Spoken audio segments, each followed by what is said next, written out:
Gallatin Conversations. Welcome to Gallatin Conversations. Today I'm talking to Bob Crank. Hi, Bob. Thanks for agreeing to sit down and talk with me. I'm very fortunate and glad I got to come out here and talk with you. So I'm excited to get through some good conversation with you. So when did you first come to Montana? Well, I've been in and out of Montana for about 5 or 6 years now. I used to be an outdoor adventure guide, so I actually guided and drove through the Gallatin Valley and through Yellowstone National Park and through Paradise Valley. And so I guided for a company called Austin Adventures, and I met a family in Paradise Valley over near Livingston that we took all of our guests horseback riding on. And over the years, I got really close to that family and found myself in Paradise Valley every fall and spring for a number of years. And I was fortunate to kind of get ingrained into their family and have them as part of mine. And so about 3 years ago, I decided to make it permanent and got on as a police officer with the Livingston Police Department. And so I've been here permanently for almost 3 years, but I've been in and out of the area for about 6. So what convinced you to finally move here, be here full time? Well, a lot of it was the family, I think. I also somehow got a dog for free in a bar in Clyde Park. So between traveling as a guide and kind of living out of my truck half the year and having the dog and getting to know the family and becoming more close with the family, it just kind of made sense. And honestly, working on various ranches throughout Paradise Valley and up north toward Clyde Park and in the Bangtails, Montana just felt more like home than just about anywhere else I've ever been. And as a former college volleyball coach, I've moved a lot and lived in a lot of places. So it just felt more like me and more home. So I definitely wanted to find a way to make it more permanent. That's interesting. So as a guide, what areas did you kind of falling in love with through your guiding experience? Sure. That was such a unique experience, and I'm so fortunate to have gotten to do that. Again, I worked for Austin Adventures. They are an outdoor multi-sport adventure guiding company. And my first season, like I said, I guided the Yellowstone National Park series, but I've guided in the San Juan Islands off the coast of Washington State. I've guided in, the Southwest. I've guided in Yosemite. I've guided in a lot of different places. So I was so fortunate. I think I guided in, I want to say 13 different national parks over the course of 3 years, which not a lot of people get to say they've even been to 13 national parks, let alone get to guide within them. So I've been so lucky and fortunate. So Kings Canyon, Sequoia National Park, I've been all over and gotten an opportunity to guide in a lot of different places. And that was such a cool experience for me. It is tough, you're living out of your truck and living out of hotels for your entire summer. But what a cool experience that I got to have and got to see a lot of amazing places. And when you're guiding, you're constantly in front of your guests and you get to meet people from all over the country. So it was a pretty neat experience. Do you have a favorite place? It'd be tough not to say Yellowstone National Park just because that was my very first guiding season, and it led me to the Davis family, which is the ranch family that I've become so close to. So it'd be tough not to say that, but Yosemite is a pretty amazing place. I was shocked at how cool Kings Canyon was. I had never been there, and it's a very small national park next to Sequoia National Park. So not a lot of people even know that place, but that's a pretty neat area. So I would kind of venture to say it'd be a cross between Yosemite and Yellowstone National Park. Those are two pretty amazing places. So you mentioned volleyball a little bit earlier. What's your background in volleyball? How'd you get into it? Sure. So I'm originally from the Midwest. So I'm originally from the St. Louis, Missouri area. And in St. Louis, volleyball is not just a girl sport. So I grew up in a friend of mine's backyard, Dave Stover. When I met him in 3rd grade, we used to play volleyball over his mom's clothesline in the backyard. So he taught me how to play volleyball, and I kind of grew up playing quite a bit. And like I said, St. Louis is kind of a hub for boys volleyball. So I got a chance to play volleyball growing up and through high school, and then I was very fortunate. After I was deployed and came back from Iraq, I started college, and I was fortunate to get picked up and offered a partial scholarship to play college volleyball. So I played volleyball at Missouri Baptist University and knew right away that I wanted to coach. So I got into coaching, and I've coached collegiately every level from NAIA Division III, Division II, all the way up to Division I. So I spent nearly 20 years as a college volleyball coach before I started this big adventure and moving out of coaching and finding all these other things to do. I personally love volleyball. You said St. Louis, it's not just a girl sport, it's a boy sport. Well, here it was definitely a girl sport. Yeah, in a lot of places. But I personally love it. Yeah, and it's such a fun sport. I mean, there's a lot of action, there's a lot going on there.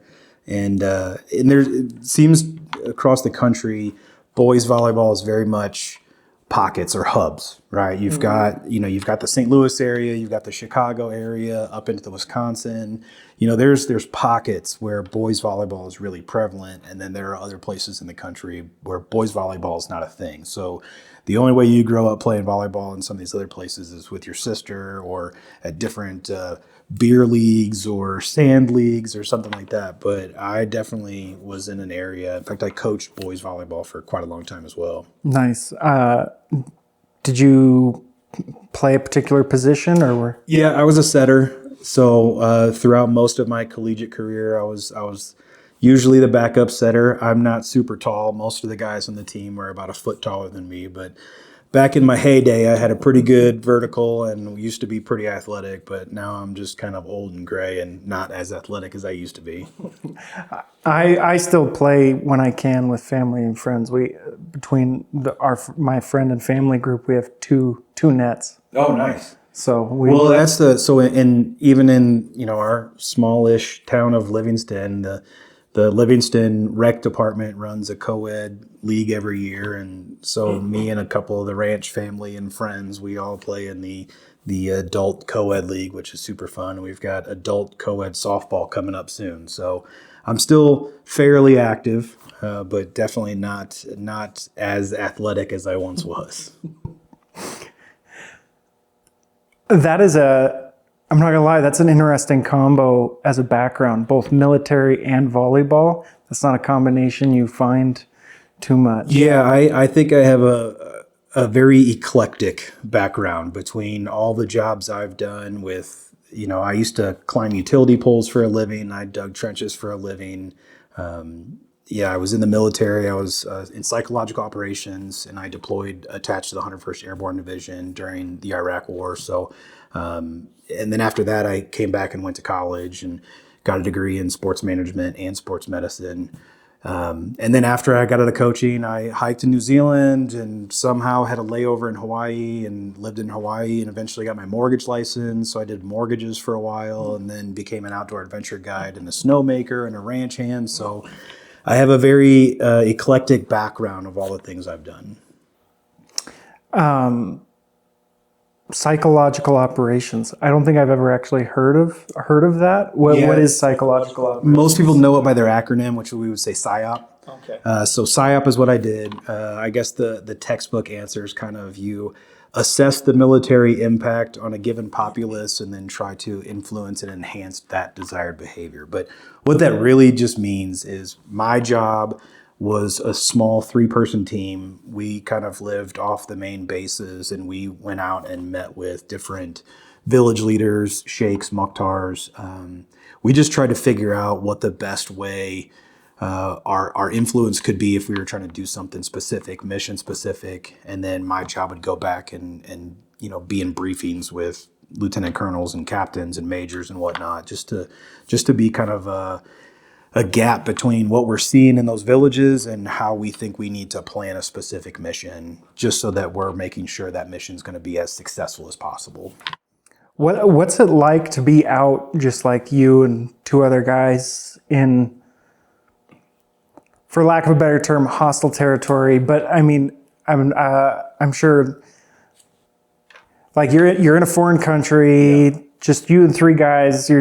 How does that? What is? Yeah, it's there's some good and some bad there. I think you talk with a lot of guys that deploy or a lot of women that deploy, and some of them really enjoy being on the main base. There's a lot of safety, there's a lot of security there, but you're always just there. You don't ever get to leave. And in the job I was fortunate to do, I got to be kind of off the main base and out in different villages. So it was somewhat freeing that you get to go do these things, but there's also an element of security that needs to be maintained. So there's a lot of good and bad there. I know, my last, I want to say 5 months or so of being deployed, like we didn't even have doors to the Humvee because they had gotten blown up. Oh, wow. So we were just riding around with no doors. And every time we went to, a division main base or something like that, of course, there'd be somebody yelling, "Put your doors back on." We're like, well, we can't. They don't exist anymore. So there's some good and some bad there. You have some freedom and you have some flexibility to go do some pretty fun things, but you lose some of that division main. You're not getting hot chow every day. You're not getting a shower every day. And those things, once you set up a base, those things start to take hold. So when you're out there in random places, you're sometimes pretty far away from things. But I think we had a really good crew. I really appreciated the two guys that was with me the most of the time. So I had a great time. I appreciate my military career. You get shot at a couple times, but I made it through pretty safe. So I'm very fortunate in that way. And I couldn't be happier I couldn't be more proud of what I did as part of my military career. I'm not saying this just to say this, but we appreciate your military service genuinely. Well, I appreciate that. I think that's something that's very great about Montana in general. We have a lot of guys that still serve in the National Guard and whatnot throughout Montana. This is a very veteran-friendly state, so it's always good. You never know when you're going to run into a brother or sister, and it's always great. But I've never felt any lack of support or appreciation for what our military men and women do here in this state, and I think that's something to be very much commended and appreciated about Montana. I'm a younger person. I'm only 30. So you're over in Iraq while I'm still in grade school. Yeah, I got back in 2006. So I'm like 10. Yeah. So sometimes I grew up here my entire life in Montana,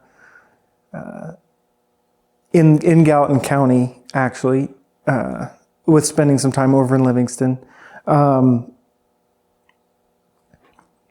Sometimes it's hard for me to have an appreciation. It's one of those things where I understand to be appreciative, but you don't actually know how thankful you should be for those people who are overseas, who are giving their time, who are answering the highest calling of the nation to protect our freedom. So, well, and again, I certainly appreciate that. Thanks. And, I think there are a lot of people that worry about thanking veterans, and while that's always appreciated, none of us got into that for the thanks. No. None of us got into that for the praise. We got into that as, like you had said, a more higher calling. So, a lot of us don't even know how to accept the appreciation, right? A lot of us really struggle with, you're welcome, because I don't know. A lot of us don't know how to answer that sometimes, but we definitely feel the appreciation, and we definitely are thankful for it. But like you'd said, there's a high sense of that. Some of us don't even know how to deal with that, but we don't do it for the thanks. Yeah, for sure. But it's definitely appreciated when we get it. For sure. How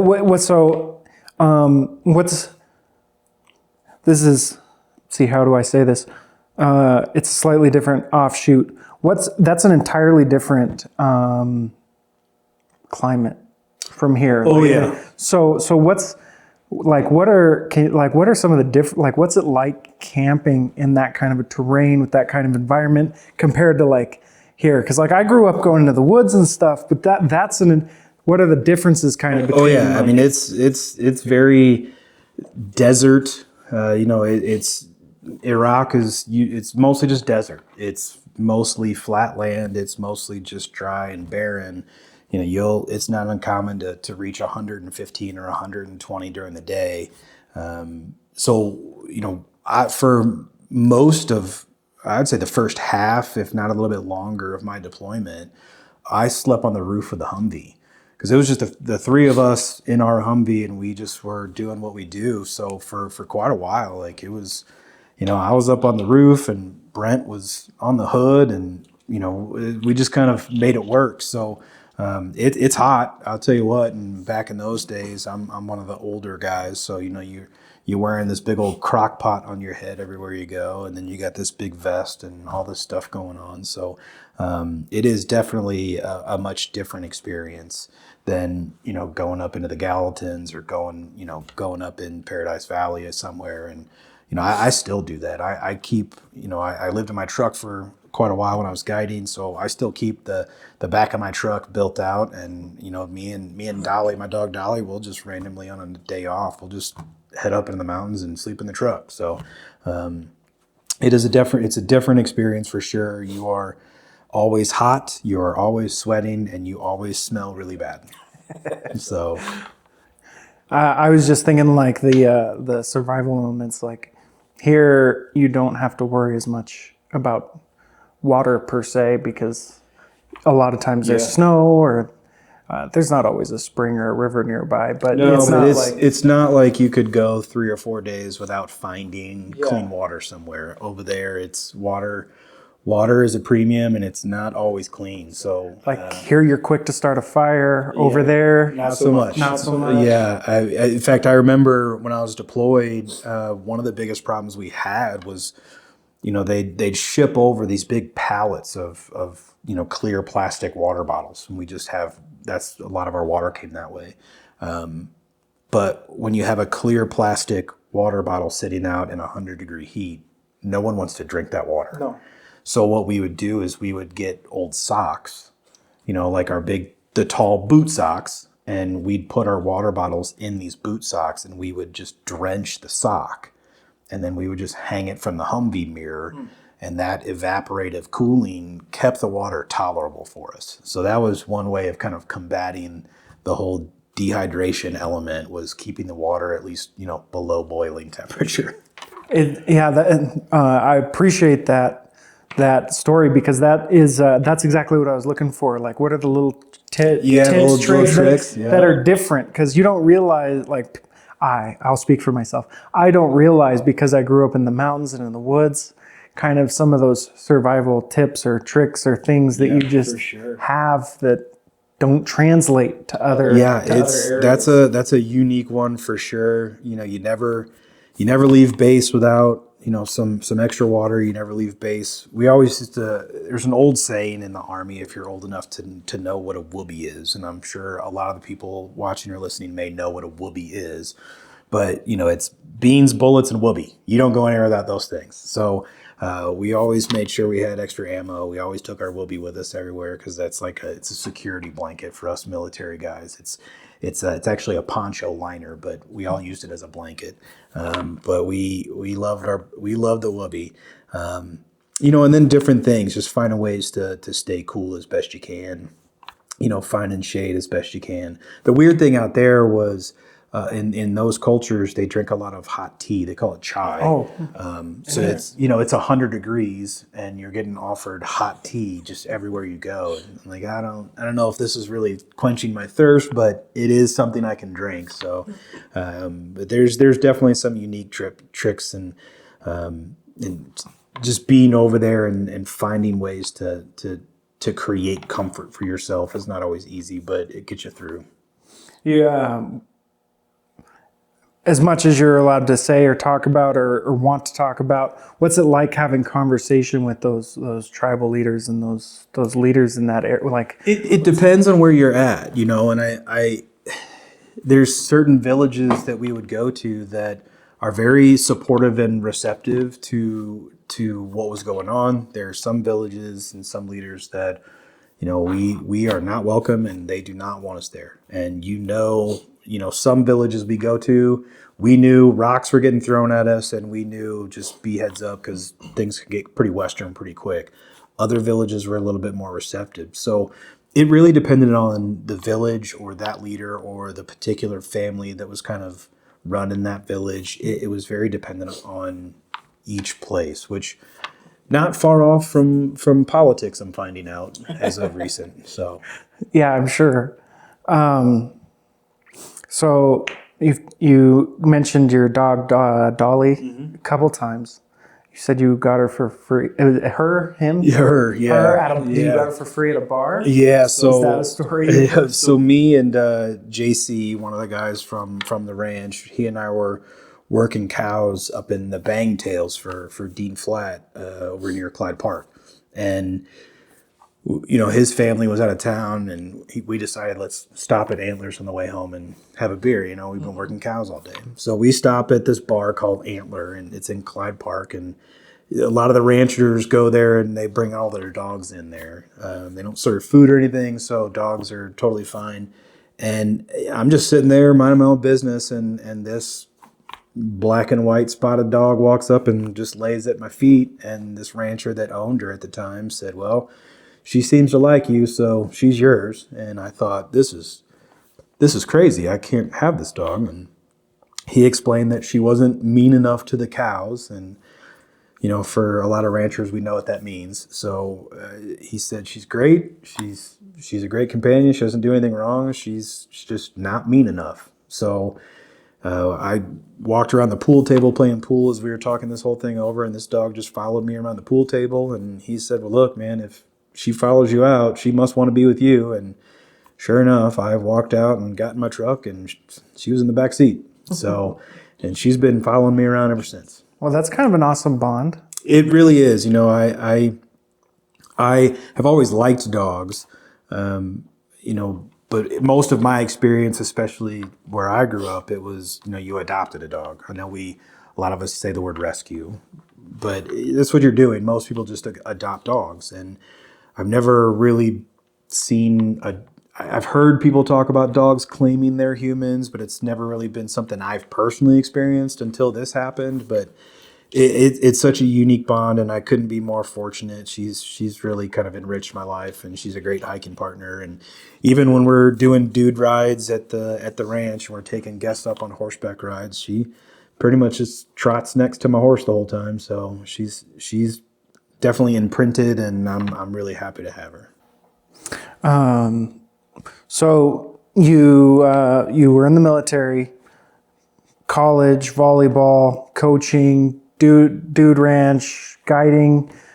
You still do some of the dude ranch and guiding today, it sounds like? Yeah, a little bit. When I have some chance and some opportunities on my days off, I still help out at the ranch whenever I can. Now that I'm a police officer, my schedule's not real flexible. I mean, your patrol schedule is your patrol schedule, which even makes this whole campaign thing a little bit more complicated because I have to do everything on my days off. But yeah, I mean, I still elk hunt guide for the family in the fall. I'll take a week of vacation from the police department and go elk hunt guide for them. And we've kind of engineered my schedule to have certain days off, and those days correlate with guiding days. So I still take guest horseback riding on my days off. Dolly and I are at the ranch whenever we get a chance. So my life is pretty simple and easy. I'm either in a patrol car in the town, or I'm up in the mountains in some way, shape, or form on my days off. So that's pretty much all I do.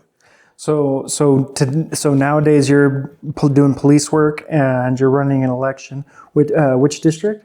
So I'm in 57, which is almost all of Park County. Okay. It kind of skips the whole middle. It skips Livingston, but then there's a sliver of Gallatin County, like up through Bridger, and then there's a little carve out of like downtown Bozeman. But the vast majority of my district's going to be Park County, with, just like I said, a little sliver of Gallatin County and a little carve out of downtown Bozeman.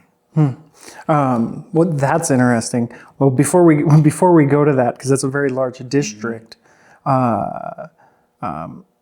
what's it like being a police officer? Do you enjoy it? I do. It's a very unique job, obviously, and there's something very noble about being a police officer, and I really appreciate being in a smaller town. We get to meet a lot of other people. We get to know our town very, very well. so I appreciate that. It's kind of one of those things when I came to this area and decided I was going to make it permanent. One of the things that went through my head was what better way to be a new member of a community than to be in service to that community. I think community service and community ingrainment is really important, especially when you're new to that area. So I'm appreciative for it. I've learned a lot. I think my age coming in, I think a lot of us have seen the Rookie, the TV show, the 40-year-old rookie. I mean, that's me. So I definitely came late to this job, but I think all of my previous experience in life helped me be a better police officer early in my career. So I like this job. I appreciate what I get to do. I get to interact with our community. I get to help keep people safe and protect people. I get to be, of service to this community that I live in. So I appreciate what that job is and what a noble profession that is. It is not an easy job. That is for sure. It's a very difficult, thankless position. But again, just like my military service, I didn't do it for appreciation. I did it as part of service. So I'm really thankful I get to do this job. I think a lot of people can recognize and understand the hard aspects, maybe not completely, but at least surface level of being a police officer. So instead of asking that question, I'm curious, like, what's your favorite part about the job, or what do you find most rewarding or like about it the most? Well, it's such a unique position. The kind of the old adage of being a police officer is we deal with 10% of the population 90% of the time. So we're dealing with the same people a lot, right? And that can make a person jaded. To be quite frank, you're dealing with the same people a lot of the time, making the same mistakes a lot of the time, and that could make a person jaded. And again, I think what helps me is my age and experience in life. We created a new role this last year called the Community Resource Officer, which I was appointed to. And I think what's really great about that position specifically is part of my job as a police officer is not just a patrol function, right? I'm not just doing traffic stops and taking calls for service, which is definitely the majority of my job, but I'm also involved in community engagement, community events, community education. For example, we just had an event, I think it was last week or 2 weeks ago, where we had all the eighth graders between Livingston and Shields Valley all came, and we showed them how to interact with a police officer during a traffic stop, how to deal with if you get into a crash or a collision, what it looks like to be, if the EMTs and the firefighters show up. So those are really cool events. Those are really great functions. I consider myself, somewhat of an educator with my background in coaching. So being able to be in a position where I can be involved in educating youths about how to deal with police officers, I think is a great resource. But the large majority of my job is still patrol, and that means traffic stops. It means, calls to service. It means, if people have warrants, I've got to deal with that. But a lot of times we're being called to help someone who's having a bad day. And I get to be a resource to help a person that's having a bad day. And I really think that's, like I said, a noble effort. And I think that's commendable. And I appreciate that I have the tools, the knowledge, and the resources to go be of help when someone needs that. And I think that's one of the things that I love the most about that job is I get to go be that person that helps somebody having a bad day. So, sounds like you have a very busy, very full life. So that being said, what inspired you to run for office? Yeah, it's kind of I think it's more out of a sense of responsibility than anything else. I was approached about doing this. Jason Gunderson, who's also a police officer in Livingston, he was actually my field training officer when I got hired and helped with my background check a little bit. So he got to see a lot of me when I first came into this job as my trainer, saw how I handled mistakes, saw how I learned from mistakes. He got to see a lot of that. When you're a rookie, you go through a lot of training and you go through a lot of growth pretty quick. He's running for the Senate position, Senate District 29, that covers not only my House district, but also the Livingston House district. He asked me to meet him for coffee one day and kind of explained, hey, this seat, House district seat that I'm running for is going to be vacant. Is this something you've ever thought about doing?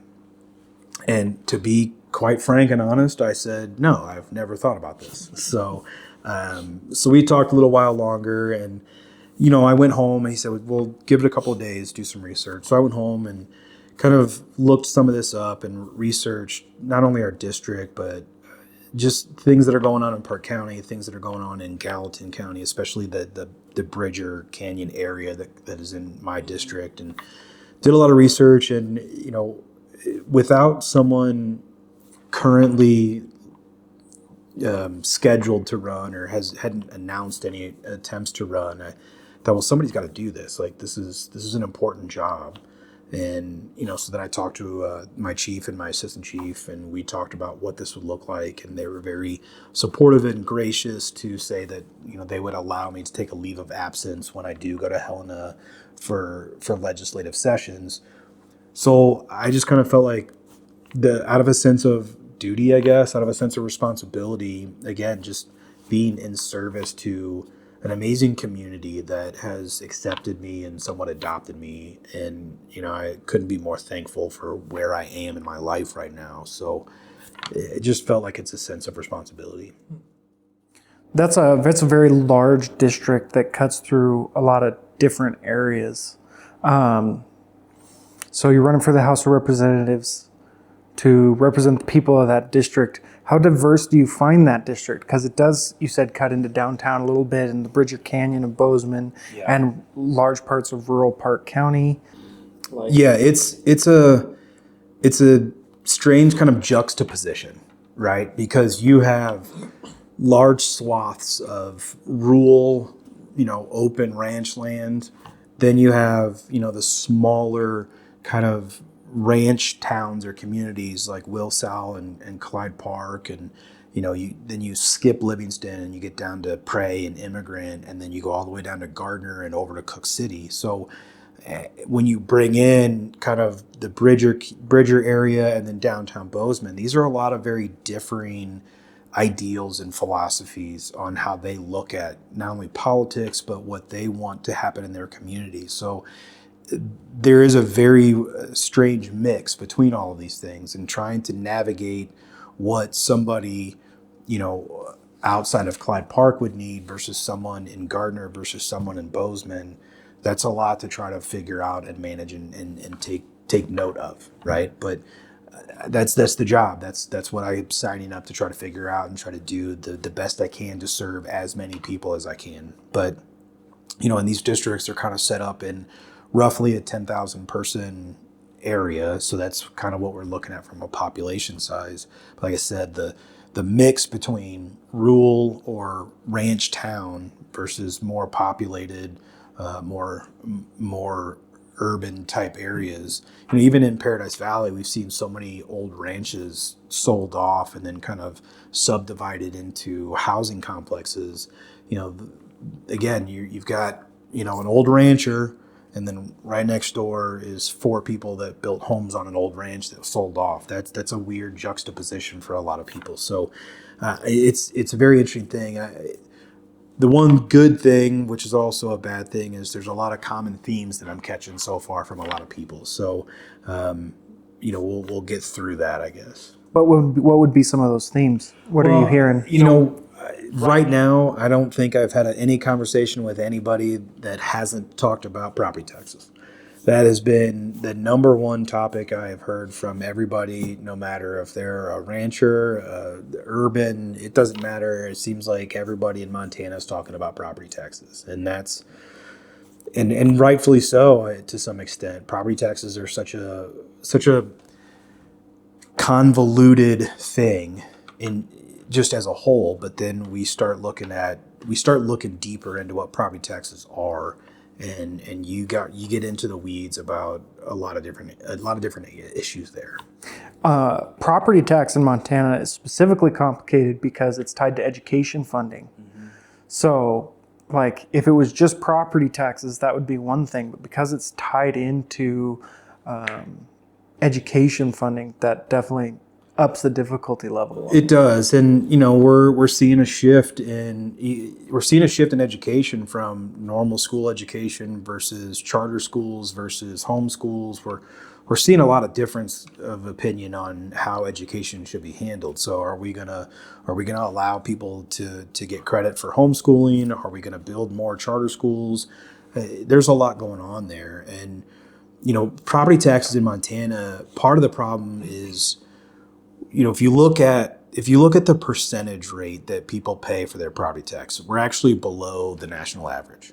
So when you look across the country, what everyone pays their percentage for property taxes, Montana's below that national average. The problem is Montana's housing market has grown so far out of reality that our housing prices are so high that even though our percentage is below the average, what you're actually writing the check to the government for is above the average. So, and that's, part of my thought process with property taxes is, can we even change the whole property tax system? I'm going to be a freshman. I don't know if I have any political capital or ability to do this, but I would like to see us change the entire property tax system as a whole. I know the government has talked about doing more of a flat tax where we're just going to hit this percentage and everyone pays that percentage. And I'd be in favor of that.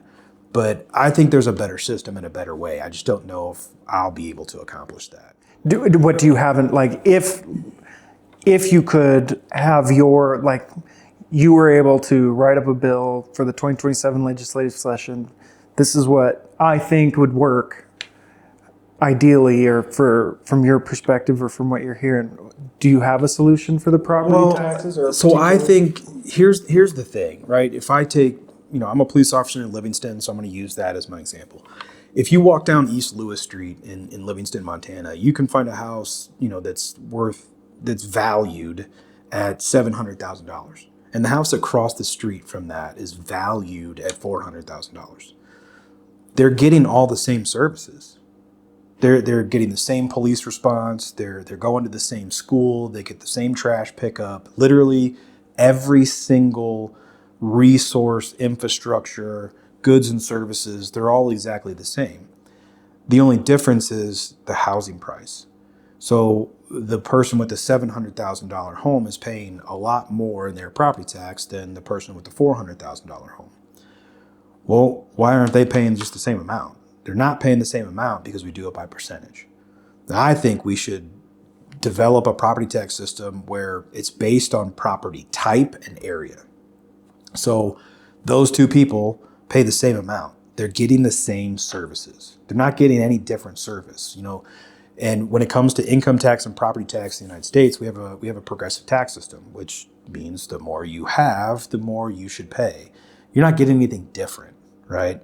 You're getting all the same services. You have access to all the same stuff, but the progressive tax system with both property tax and with income tax, well, richer people are supposed to be paying more, even though they're getting the same service. So, and I'm not going to even pretend that I can change the federal government because I have no part or sway in any fashion with the federal government. But I think we can create a different property tax code system to make it more fair as in equal. I think we are so worried about trying to make things fair as in equitable that we have to create this cascading and complex system to try to determine what everybody should pay and shouldn't pay. If we say, hey, all these single family residential homes in this area, they all have the same services, they should all pay the same price. If we have all these ranch land areas, hey, it's whatever per acre because it's a ranch. So those all pay the same per acre. So I think there's some way to kind of figure this out to take some of this convoluted mess away from property taxes and make it a little bit more fair as in even, take some of the complexity out of fair as in equitable, and again, I think we've got to find some ways for equitable, but we're also seeing in property taxes, there's an entity out of Chicago that's been doing massive amounts of research on property tax situations, because there's three entities that decide your property tax. The government decides the percentage, right? The home appraiser comes out to appraise the home. So that's a human person that comes out and does an appraisal, and then the housing market itself. So we have three entities that decide what you pay in property tax. One of those three entities you have some input on because we have elections and it's the government. So you can vote people in and out. But the other two, an appraiser and the housing market itself, which we know Montana's housing market is out of control, those two entities you have no control over whatsoever. And we're taxing people on percentages on a housing market or an appraised value of their home that they have no control over. And they're being taxed on unrealized gains. We have people that bought a house 15 years ago for $200,000. They've never made any changes to the home. It's the same home. They haven't expanded it. They haven't put additions onto it. They've done general repairs, of course, but there's been no real update to the full structural value of that home. But the housing market now says instead of it being worth $200, it's worth $600. So you're going to get taxed for a $600,000 home, even though you bought it as a $200,000 home. I don't think that's right, but I have had no play in this so far. Yeah, well, property taxes is really hard because you're talking about the three entities. Well, two of the two entities that are worried about the value of your home don't even agree. Like an appraiser comes in and says, this is the appraised value. And the market says, well, if you were to sell it today, this is what we think you would get.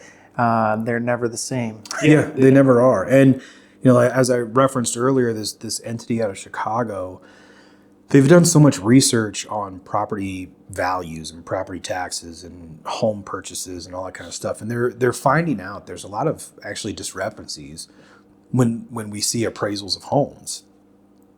Because again, a person's coming out to appraise that home and they're taking in characteristics of structure and building code and all that stuff. But then they're also accounting for, comparable sales in that area, which we know COVID played such a massive factor into, because that's the lowest interest rates have ever been in the recorded history of the housing market.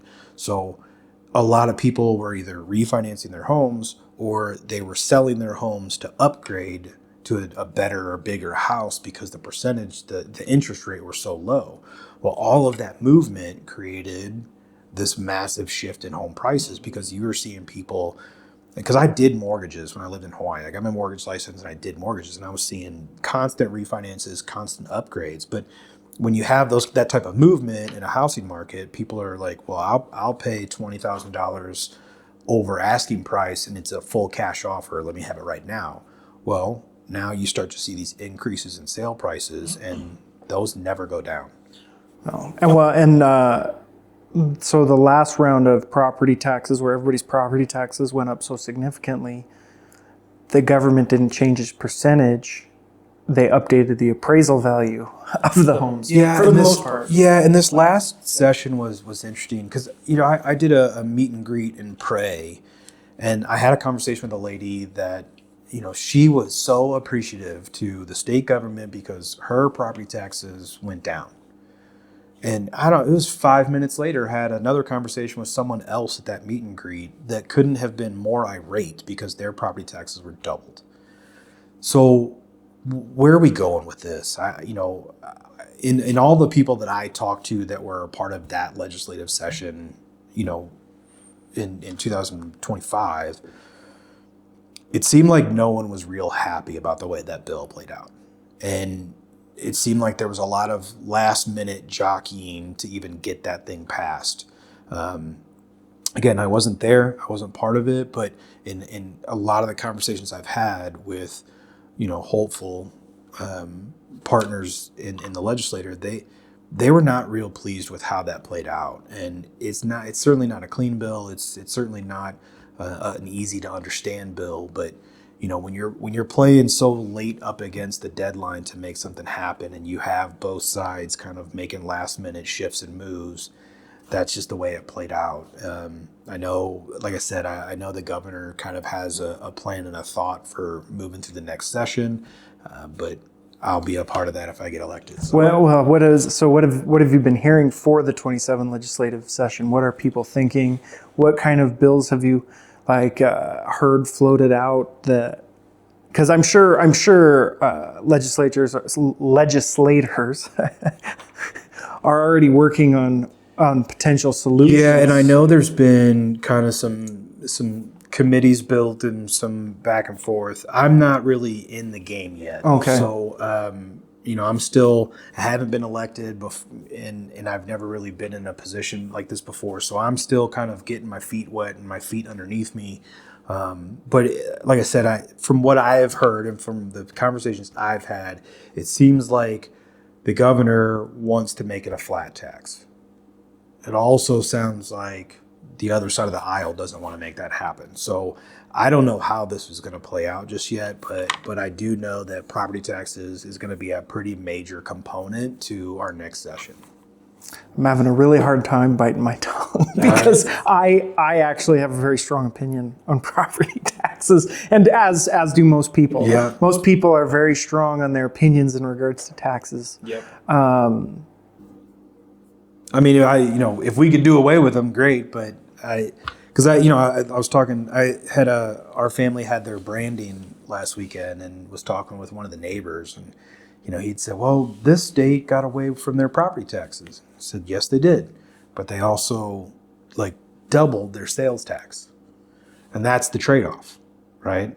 Government's always going to cost money. Mm-hmm. It shouldn't cost as much as it does." Right. And I can fully appreciate, and I have no problem saying that we shouldn't be growing government, and we should not be spending more and more and more on government. We should be spending less on government. We don't need as much as we think we need. But that seems to be the trade-off. And that's been a conversation I've had with quite a few people is, well, how do we get rid of property taxes? Well, we still have to pay for infrastructure. We still have to pay for governance. We're going to have to pay for it somehow in some way. So could we do away with property tax? Maybe, but one of the ways we'd have to do it is offset it with a sales tax. And some people argue, well, a sales tax sounds great because tourists come in and they're gonna pay for these goods and pay for these things, and they're gonna pay part of that burden. Sure, they are, but we got to remember, Montana is mostly a tourist economy during the summer. Mm-hmm. It's not like Hawaii, where I lived, where it is a tourist all year long, right? Because they never have bad weather. Not a lot of people come to Montana during the winter months. It's pretty brutal up here. So could the sales tax play a factor? Sure, but that also means that you and I are going to have to pay more in gas. You and I are going to pay more for our eggs. You and I are going to pay more for everything that we buy. So even if we got rid of a property tax and swapped it for a sales tax, we're still paying. We're still paying that. The only difference is we're paying for the property in the area we live in versus a sales tax all over the state. So I don't know that a sales tax is the answer, because the amount of sales tax that we'd have to put it, the percentage would have to be pretty dang high to offset property taxes. So I don't know that a tax swap is the answer. Well, I actually, if you don't mind, I do have some thoughts on that. Sure. So I grew up here, and Montana's, and including myself, pride ourselves on not having a sales tax. Mm-hmm. We're very proud that we don't have a sales tax. So in my experience, no Montana will vote for a sales tax without completely getting rid of property tax. Because there's been proposals to split the difference, right? Okay, well, we're going to do a small sales tax and we'll lower property taxes. And Montana's have historically been unwilling to do that. Right. You get one or the other. Yeah. So the way I kind of see this myself is I'd rather have the sales, at this point, ideologically, because now I'm not young and thinking I just don't want to pay a sales tax. Well, but ideologically, I'm looking at this going that property tax is an existing lease or on my property, because if I don't pay that, my property gets taken away. Yeah. So it's the not other really thing to an consider asset. though is with a sales tax. again, if we can make the swap and it makes sense, that's a discussion to be had. The argument against the sales tax is going to be, one, goods and services all go up, but also people that rent don't technically pay a property tax. So, and almost no landlord is going to lower their rent, right? So we swap out a property tax and implement a sales tax. Property tax just goes away. All the people that currently are struggling to afford to live here by paying rent are now going to have to pay a lot more for goods and services, and they're not going to see any decrease in their rent. So there's a lot of play there. I would be willing to do it for this reason. It removes an excuse from the landlords. Right, you'll hear, oh, my rent went up. Why did my rent go up? Well, because property taxes went up. Well, if we get rid of property tax, that excuse doesn't exist. The excuse goes away. So now you have to actually justify rents going up without blaming it on the government. And I don't disagree with you, and I'm not saying that every landlord is not at all. unscrupulous. Yes. But you'd be hard pressed to find many landlords that are going to lower rent for properties they already have renters in. That's true. So you're just taking someone that's not able, like I am not able to buy a house in the place that I'm a police officer in. Like I cannot afford to purchase a home in the same town that I am a police officer in. I rent a basement apartment. That's where I live. So would it be, if the property taxes were taken completely away, could I maybe afford to buy a house? Maybe, maybe not. But even if my mortgage is lower and my property taxes is lower, my cost of living just went up. Mm-hmm. So there's a lot of math there. And again, we could see some influx of revenue from tourists, but since, like I said, we're only a tourist location mostly during the summer, is that going to be enough? Is that going to be enough revenue to offset just removing property taxes? And I don't have an answer for that. If you were to completely remove property tax and put in a sales tax, legislatively, it's a lot harder to do because Montana has a 4% cap on sales tax written into our Constitution. Yeah. And 4% is not going to be enough to replace property tax completely. Yeah, because I think, if I remember correctly, it was like 12% would be the target to create enough revenue to remove. And I did some math. It's just me. I'm not like an expert. I did some math. It's in the realm of 10 to 12%. With some exceptions, like if you make carve-outs for groceries, like if you made cutouts for those, it's 10 or 12% is what it would have to be. And then, but the other thought on the sales tax is there's a lot of money. So like Montana, at least in Bozeman, so I'm going to speak for Bozeman, they're big on Montana businesses, spending money for Montana businesses. And Montana businesses have a really hard time competing on the market with like Amazon and some of these other large corporate companies. Some of the thought behind a sales tax is not that it would equalize the payment, but by taxing products that we're buying from Amazon or these, you help keep money in the state that otherwise is going out. Yeah, and that's another idea. And I'm all for shop local, buy local, but just nationally we've made that a difficult thing. I help out on the family ranch, right? That's one of the big markets where, the producers, right, the ranchers, they're making the same money they've pretty much made over the last years. But now all of these processing plants have conglomerated, and now we've just got the big four. So you're paying more for your beef at the grocery store, but the guy actually out there moving cows and dealing with the calves, they're not really getting paid anymore. They haven't seen an increase in pricing for what they're selling to these big processors. I mean, I think I think, again, like these things are an important conversation. Could we deregulate some areas to create it to create a situation that's easier and better for more local Montanans to operate small businesses within Montana, that we wouldn't need to rely on these big major conglomerates? And I think the more that we're able to be self-sustaining, the better our state's going to ultimately be. But some of that comes down to some deregulation issues. Some of that comes down to some infrastructure issues. But, like I'm paying more for hamburger at the grocery store, but Uncle Martin and Uncle Jack aren't getting paid any more for their calves when they sell them off. Mm-hmm. So who's making that money? Because it sure isn't the producers. And I think we can look at that just across farming and ranching as a whole. But we've got a lot of issues there to try to maybe figure out, to bolster a more substantial local economy, Montana specific economy. The better we do that, the better all of these issues come into play.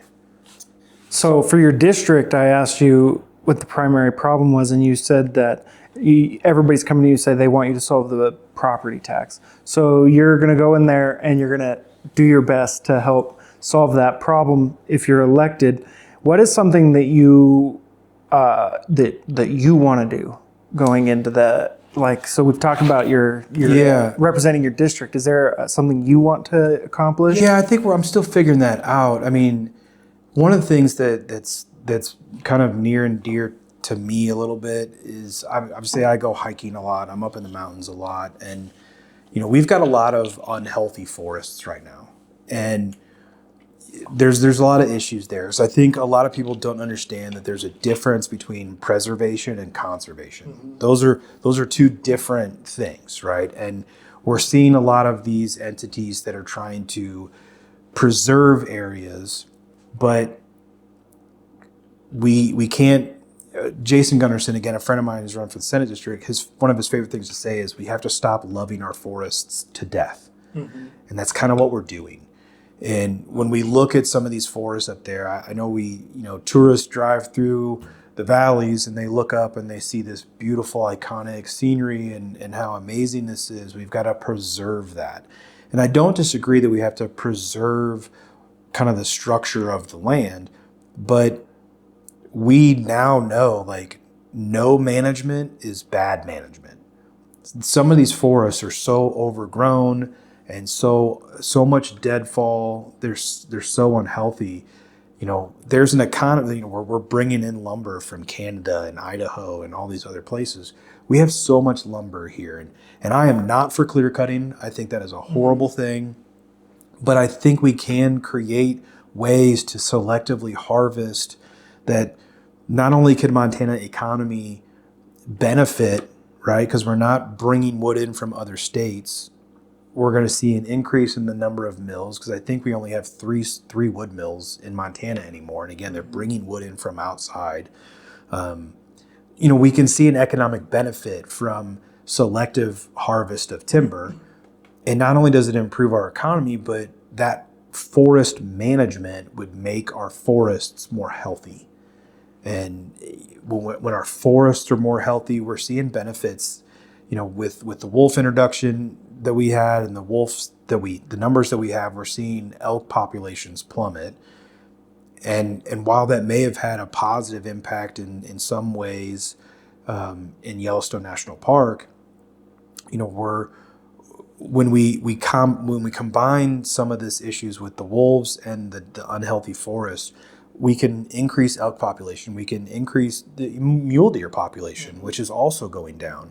And part of that is our forests are so overcrowded that when these animals are trying to get away from wolves, they don't have anywhere to go and they don't have any food in there because it's so congested and overgrown.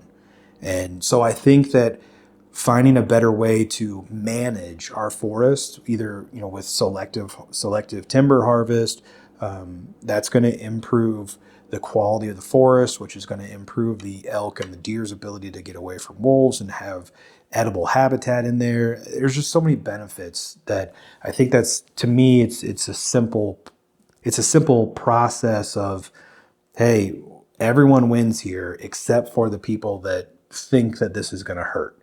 We can't just set aside land and say no one's ever allowed to go there, because we also know that the amount of deadfall up in these forests, it's a powder keg. When we have that much deadfall, just one spark, instead of, from a fire ecology standpoint, this arid, mountainous, evergreen type forests, they were designed to have fast moving, low temperature forest fires. That's what they were designed to be a part of. The lodgepole pine has a serotinous pine cone. Mm-hmm. It's designed to have been in high temperatures before it will open and release its seeds. It's literally designed to say a fast moving, low temperature fire blows through here, cuts out all the underbrush, then that seed will release into this healthy soil that's been regenerated by this fire. What we have right now is an environment where it is incredibly slow moving fire and it is immensely hot, and nothing survives that. If it's a fast moving, low temperature fire, the healthy, mature pines and fir trees, they survive that. The unhealthy trees and the all this underbrush, they get taken out, but the healthy, mature trees will survive. But now, with as much deadfall as we have up there, as much overgrowth as we have up in there, it is a slow-moving, incredibly hot fire, and nothing survives. So we have taken no management, created mismanagement, and now we have unhealthy, dangerous forests where nothing survives a fire. Well, and even though the people that enjoy those, you can't hike through it. It's so dense. I just think about every time I've driven up to West Yellowstone, through West Yellowstone into the park, just if you look into the forests along the road, you cannot see into them. Yeah, you cannot. So you only get to see animals that are on the side of the road. Yep. You can't look into the forests. You pretty much see road and a wall of trees. Yeah, and it's so. Couple of things there. I mean, if you look at old photographs of lumberjacks and people in the woods, old photos, the photos were more opened up, right? The forest was more open. You could walk around in them. That's because forest fires were part of the natural life cycle of these places, right? And when you look at most pine trees, especially lodgepole pines, they're shade intolerant, right? So the idea is that when they sprout, right, there's not a whole lot nearby them. They can get a lot of sun. As trees grow, as these trees grow, the lower branches, the reason that pine trees don't have a lot of branches lower like that is because they're shade intolerant. They kind of self-prune and they get rid of all the branches that are in the shade. So they're kind of designed to be in a little bit more open area so they can get full sun, become tall, become mature, become sturdy. But you're right, these forests now, I mean, it's and that's where when we see massive wind, and let's face it, I'm over in Paradise Valley, Livingston. Wind is a thing. That's a part of our lives, right? So you'll have big windstorms and just all these trees will just come down. Mm-hmm. And I mean, it's going to happen to some extent, but not like we're seeing now. It's, you got the pine beetles and all kinds of stuff in there, and they're just creating unhealthy forests that are just, like you said, you can't hike through it. You can't walk through it. The deer can't get through it as well. We're seeing there's a cascading effect of this. And do you have a potential solution in mind as far as how you would go about doing that?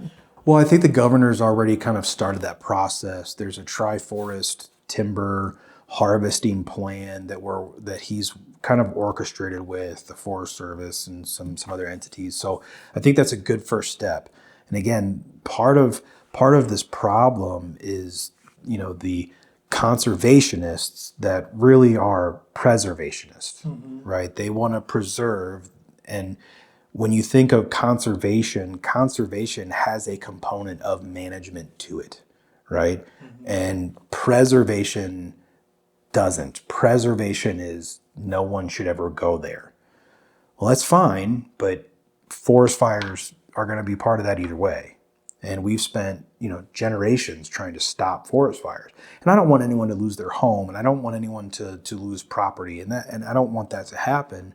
But when I guided in Yosemite, prescribed burns in Yosemite Valley have been the order of business for decades.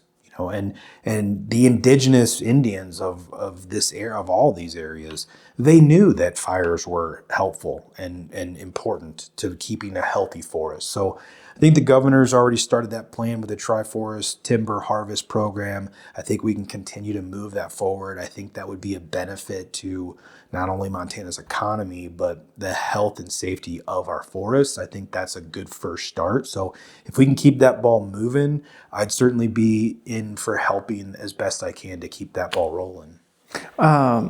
Just because of a lack of ignorance, do you think there's a market for Montana timber? Like, Absolutely. where do you see that market being for Montana? Well, like I said, we're bringing in lumber every day. Again, one of the few lumber mills that still exist is in Livingston, and I could tell you, we're bringing in lumber. We're bringing it in all over the place. We're not going to stop building homes. We're not going to stop building furniture. These things are always going to exist. So I don't think there's really a lack of necessity for the lumber. And lumber prices are huge, right? And part of the reason lumber is expensive is because we've got to haul it in here from outside of our state to process that wood to become lumber and then sell it. If we can harvest it from our own state, the price of lumber goes down. But we're always going to build fences. We're always going to build decks. We're always going to build houses. We're going to build these things.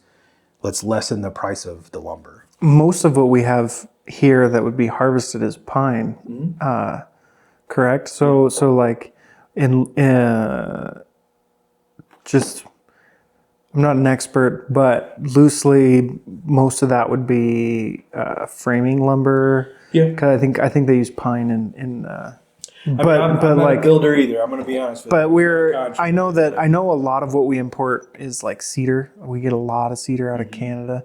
So I don't know if some of those imports actually stop. Well, But I like the idea. I would love to see some forestry. I'd love to keep the forests healthy. Yep. Montana has a very outdoor culture. And so keeping those forests healthy so that we can use them appropriately and would be awesome. and I think you nailed it on the head there. Use them appropriately. And that's what I'd like to see too.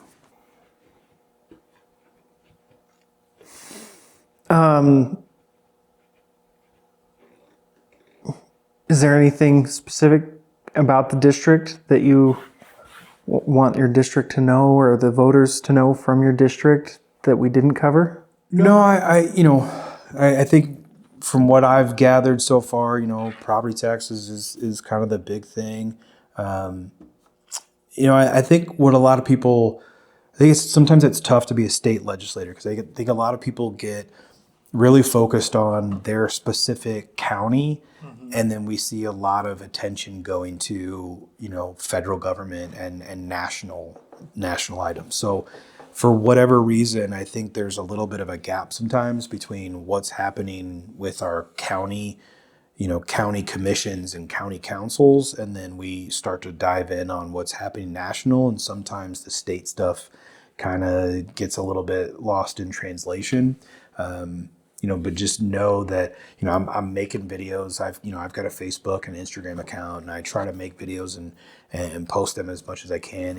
Being a patrol officer, my schedule's not very flexible. So sometimes this makes it a little bit complicated that I can't make it to all the functions I would like to make it to. So I think the biggest thing I would like for people in my district to know is, I'm an accessible person. I have an email, I have a website, I have a Facebook, I have an Instagram. I'm trying to create videos and share my thoughts and ideas. So I think if I could ask one thing of my district, it's going to be check out my Facebook and my Instagram, follow me, share the videos that you like with anyone else that would be like to be educated on some of the things I'm talking about.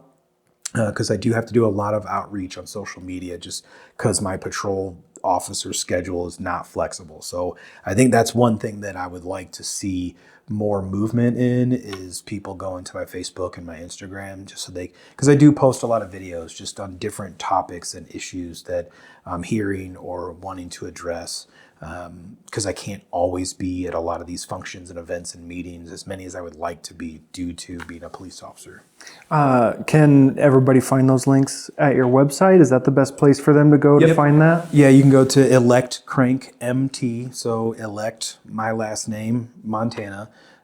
.com, and then elect Bob Crank MT is my Facebook, but all the links and everything is on my website. So electcrankmt.com is the best way to dive in initially, and then we can help you navigate from there. But I would just like to see more people engaging with, like I said, with my social media, because it's the best, easiest, and I'm a horrible fundraiser, so Facebook is easy and it's cheap. It doesn't cost me anything. So between Facebook being free and my patrol schedule not being very flexible, I'm trying to do a lot through social media to get the word out. I'm fortunate that my chief and my assistant chief of police are going to grant me a leave of absence to go be in Helena if I get elected, but I cannot cross or blur the line between working as a city police officer. I can't talk about politics. I can't do any campaign work while I'm on the clock for the city. So I've got to keep everything separate. Which makes sense. Yeah. Well, I appreciate it. Yeah, you're welcome. It was great talking with you. Thanks for having me on. You too.